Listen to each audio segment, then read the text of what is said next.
I just wanted to thank everybody for coming out here today. There's a lot of different forms of parental alienation, and mine started within the home. I have something that I've written, and then I'm just going to say something afterwards to explain it a little bit. But I kind of titled it The Journey Within. In the world of my childhood, I expected it to be one filled with love and joy. To my dismay, it was quite the opposite. I can remember back then it was a place filled with fear and immense confusion and hatred. My dad would on a daily basis trap me in his web of manipulation. I slowly handed over my independence for thinking over to him. My mom was always working and absent to take care of us financially. Dad took the love I had with my mom and turned it into pure hatred. I was in the trance called parental alienation.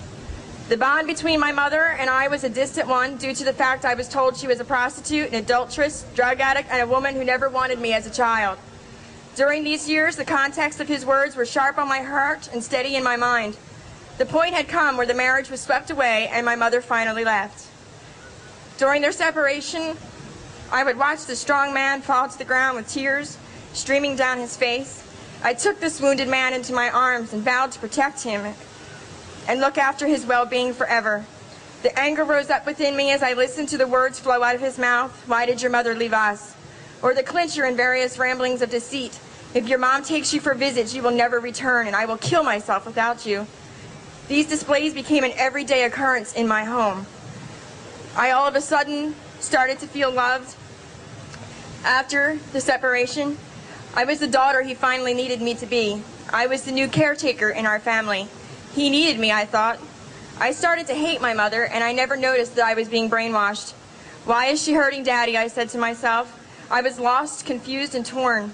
I felt wanted and unwanted at the same time. I was becoming his therapist, being told things a daughter should probably not ever hear. My mind was racing with thoughts. I was old enough to remember all the abuse that happened before the separation. Even with all this memory, I still chose him. He would set me up to get information on my mom when we visit her, steal notes, listen to phone conversations, anything that I could get on her. Even when he said that they should talk, she would come over and he would tape her without her knowledge and I would assist. The situation was not a normal one. He is not normal. But I saw it all and I chose him. I became one with his mind, one with his emotions until I thought what he thought. My mind was blocked by inner hatred. After some time, I was forced to live with my mother, and I was determined to destroy her life at all costs, no matter what it took. My hands would raise thrusts of anger into her face and body. My mind would circle with hurtful things to paralyze the strength that she had within her. The dreams slowly became a reality, and at one point we had nothing to continue with. The thought of her would make me so angry, I would just break things in rage and break her while I was at it.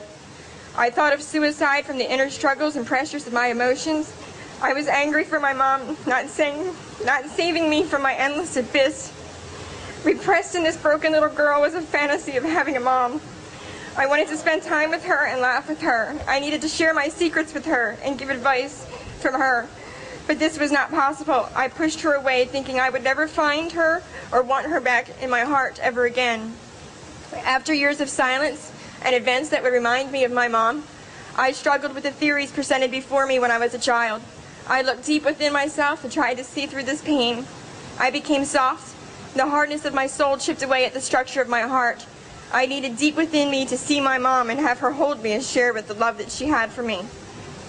I needed the truth and a light to shine in the darkness of my soul. I ventured into my car with my own children, and I took a journey back to my mother. I didn't know how to face her after all the pain that I had caused her. The thought of turning around raced through my mind as I was driving the miles down.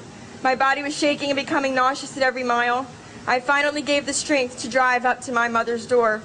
As I knocked on the door, I saw her with a warming smile and a joyous heart. We sat and talked about general events new in our life. I felt scared but happy and in a comfortable way loved.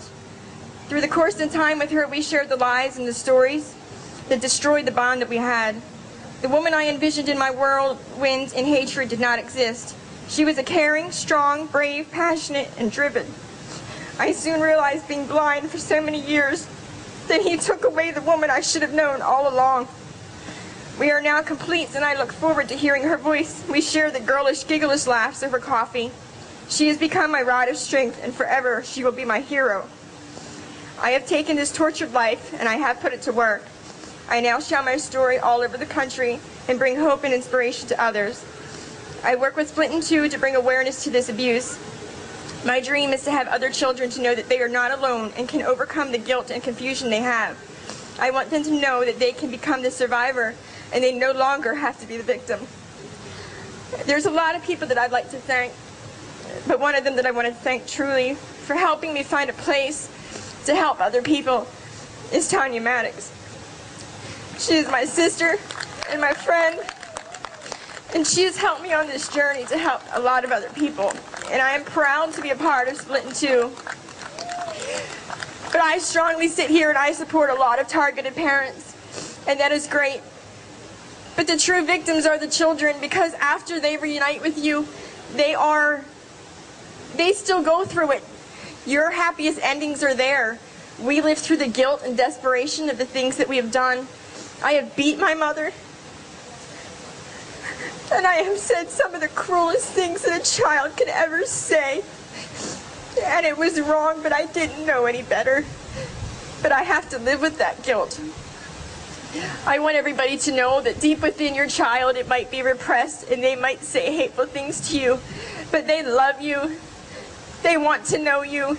Don't ever give up on your children, because they need their parents. Children need both of their parents. I am walking proof that there is a syndrome. I am walking proof that there is parental alienation, and the divorce rate is so high in America, and a lot of families have more than one child. So that means it's triple the amount of children that go through this and that are stuck and torn in this deception and web of manipulation to be used as pawns. And it is not right because of one parent's anger and deceit to go after the other parent. They are selfish and destructive. I am very thankful to be here. I am thankful that everybody came out to DC. I'm thankful for Larry and Tanya and a few others that have come together to make this a magnificent event for us all to be here. And I just love everybody, and if everybody ever needs me, that I'm there. Tanya's there. We have a show every week, and we're there. This is what we do. It's time to bring our children home and give them help that they need. Thank you.